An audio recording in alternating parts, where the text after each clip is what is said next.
So Scott, it's so lovely to meet you. We're actually here at the Bear Den today, and I wanted to let you know when I walked in here, I had an extremely emotional response seeing this beautiful building and meeting you. You're such a lovely person, and finding out a little bit about your business, and especially reading about the Premier's attacks on you and on this business and the words that she used. And I mean, we heard all sorts of things about $85 steaks and that your staff has to go to the food bank afterwards. And I think we'd all appreciate a little bit if you wouldn't mind elaborating a bit on how that made you feel.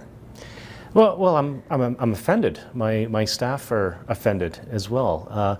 They don't go to the food bank on the way home. We don't have $85 steaks. We are a family-friendly restaurant.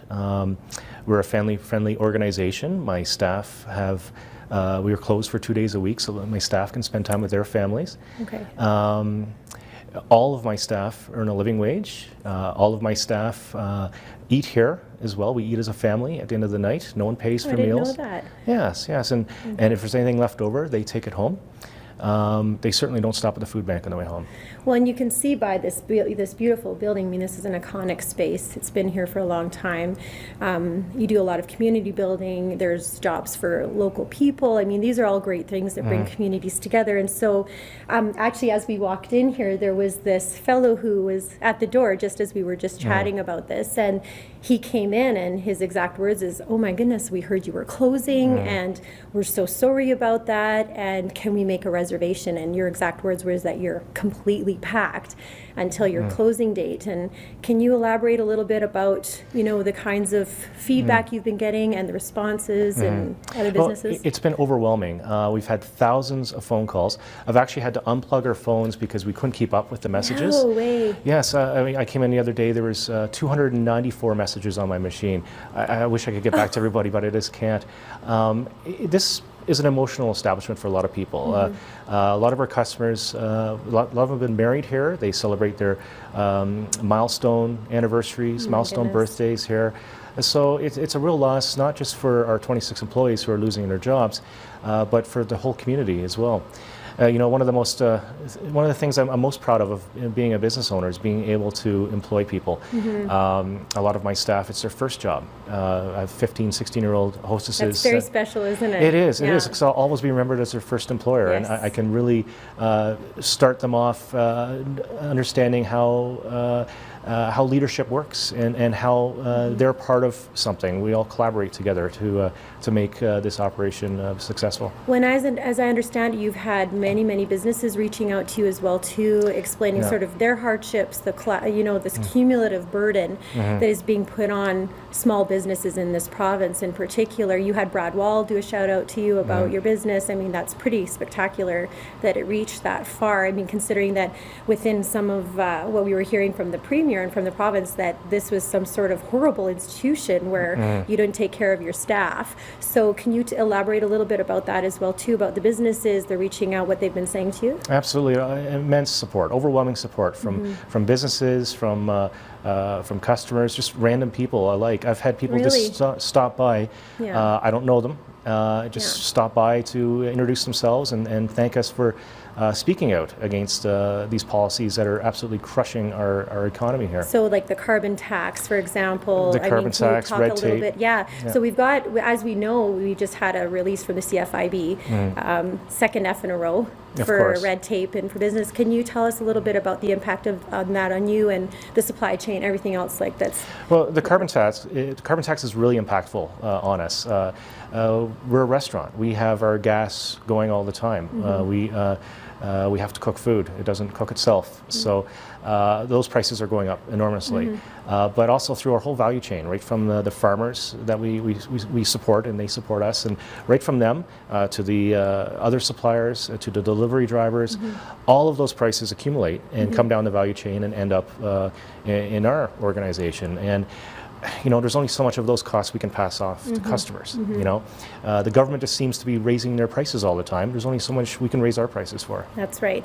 And especially when you're looked at as being some sort of elite offering when actually you're just regular business people trying to make a go of it here. You have a family that you need to support. All of these people that work here have families that they need to support. They and do, yeah. you know that it's a shame when a ruling government will look at the regular working person and use you as some sort of weapon to try and make the business sector and the small private sectors in this province look like somehow, well, like kind of like what the federal government is doing, that you're tax cheats, that we're avoiding taxes, that we're just not contributing in any meaningful way. And so I'm sure with businesses reaching out to you, you've had a lot of feedback about that, and maybe you want to share some of that as well. Absolutely, and it's not just, we're not just a business, we're about people.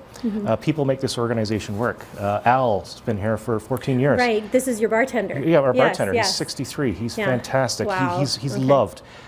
People are coming by every day just to say goodbye to Al. We don't know what his future holds.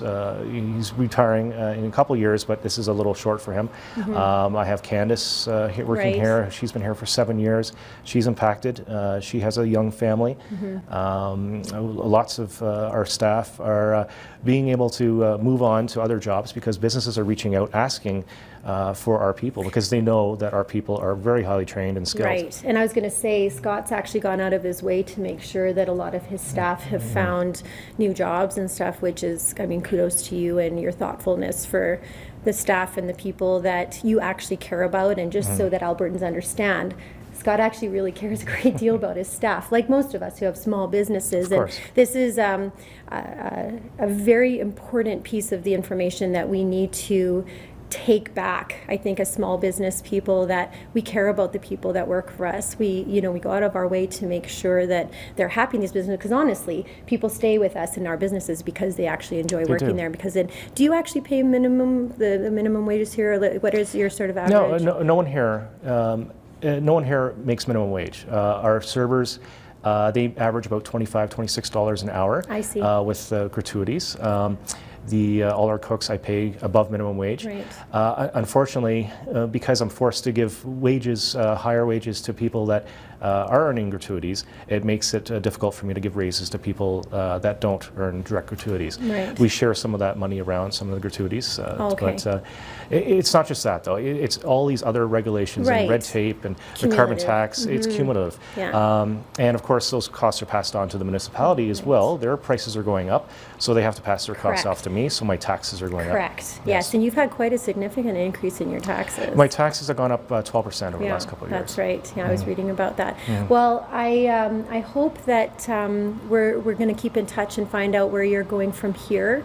I just want to tell you how lovely it was to meet you, and I'm so honored to represent you in the legislature. And thank you so much for your time and for caring so deeply about the people who work for you, for bringing life to this establishment. I think it's going to be hugely missed, and I hope the government pays attention to folks like you who are actually willing to stand up for the average Albertan. Thank you so much for your time. And you're welcome, and thank you for standing up for us. It's my pleasure.